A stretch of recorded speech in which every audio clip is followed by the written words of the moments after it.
November 1వ తారీఖు రోజున కార్తీక శుద్ధ ఏకాదశి.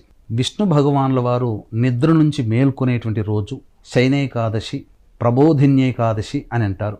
ఈ రోజున సూర్యోదయానికంటే ముందే నిద్రలేచి కాలకృత్యాదులు తీర్చుకొని ఇంట్లో పూజామందిరంలో దీపారాధన, తులసి చెట్టు దగ్గర అష్టదళ పద్మం వేసి గంధము, పుష్పము, అక్షతలతో అర్చన చేసి దీపారాధన చేసి విష్ణు సహస్రనామ పారాయణము, 2 అరటిపండ్లు, ఆవు పాలు నైవేద్యంగా పెట్టవచ్చు. ఆ రోజంతా కూడాను ఎటువంటి ఆహారము తీసుకోకుండా పాలు పండ్ల పదార్థాలు తీసుకుంటూ ఉపవాసం ఉండి విష్ణునామము, శివనామ స్మరణ చేసుకుంటూ ఉండి ప్రదోష కాలంలో శివాలయంలో కానీ విష్ణు ఆలయంలో కానీ చేరుకొని ఆ దేవాలయంలో సాలగ్రామ దానము, అలాగే అర్చన మరియు ఉసిరిక దానము, దీప ప్రజ్వలనము చేయాలి. దీపదానము కూడా చేయాలి. ఇటువంటివి చేసినటువంటి మానవుని యొక్క సకల పాపములు నశించిపోయి పుణ్యాన్ని పొందుతారు. ఈ కార్తీక మాసం అంటే కేవలం పుణ్యాన్ని సంపాదించుకునే మాసము. వీక్షించేటువంటి ప్రేక్షకులు కూడా నవంబర్